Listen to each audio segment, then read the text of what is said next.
President, welcome.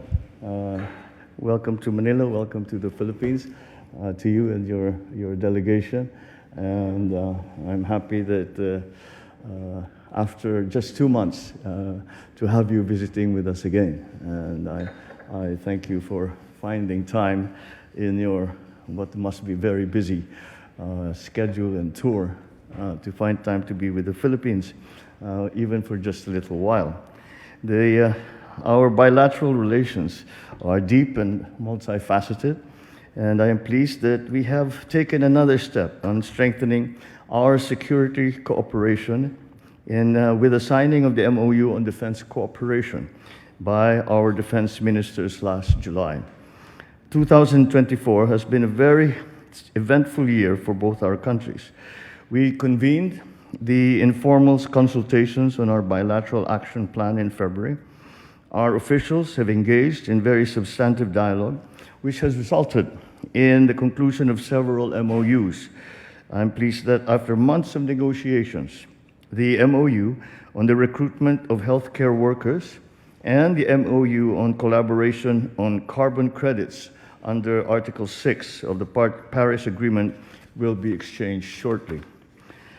I note as well that our respective agencies are actively discussing proposed MOUs in the areas of health and maritime security.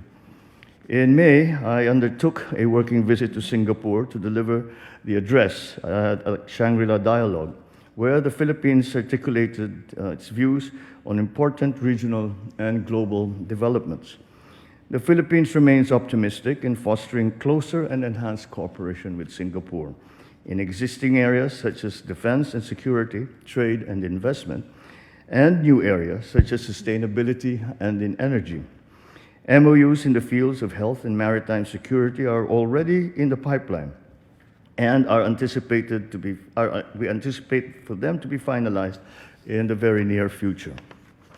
There will also be the planned signing of MOUs by Philippine local government units and their Singapore private sector partners, a collaboration of a Philippine national government agency and the Singaporean private sector and business-to-business agreements.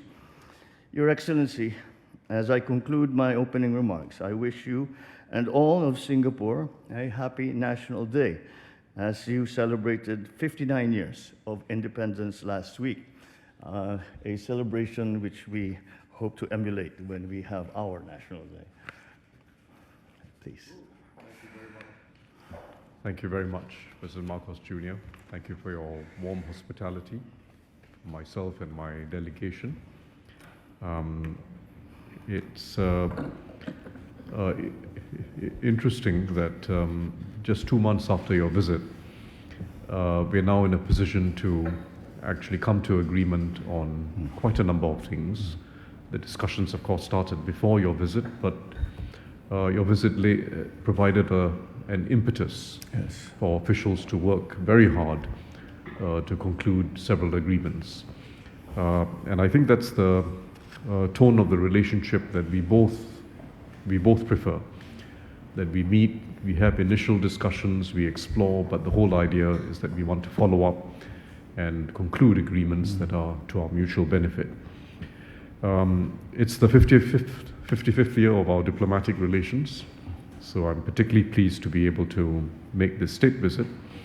In fact, it's my second state visit to an ASEAN country. The first was to Brunei. Very early in the year. And I was looking forward to this because it's a warm and long-standing relationship and one which we feel can be built up further, both in traditional areas as well as in new areas. The defense ministers, as President Marcos Jr. has highlighted, have just concluded a MOU on defense cooperation.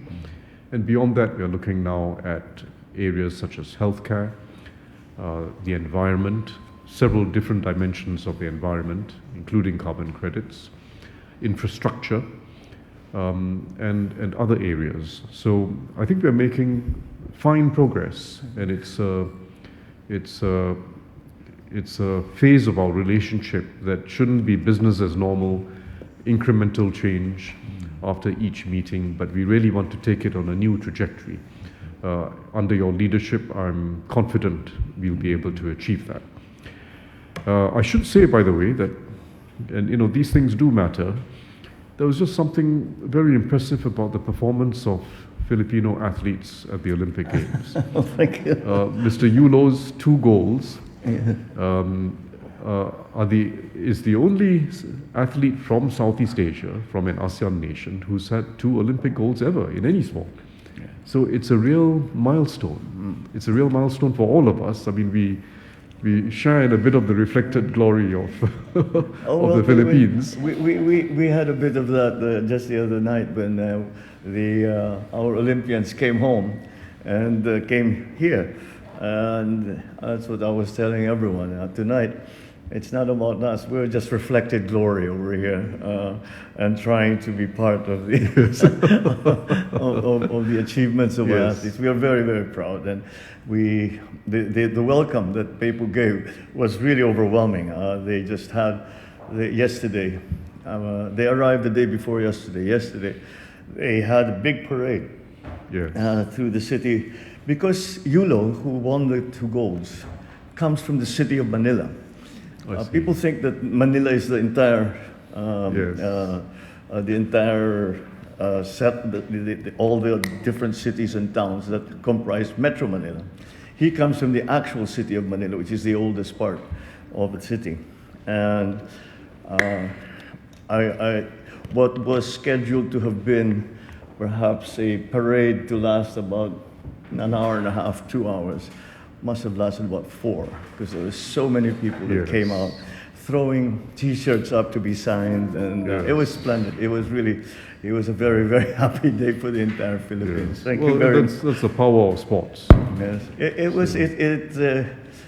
and typical of athletes. When we were sitting for dinner, they said, "Well," I said, "Well done. You know, your 2 goals. It should have been 3. It should have been 3." I spoke to the golfers.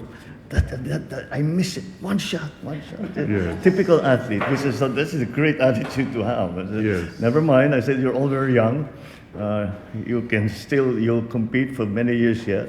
So well done. And it gave everyone a boost. It really did. It did.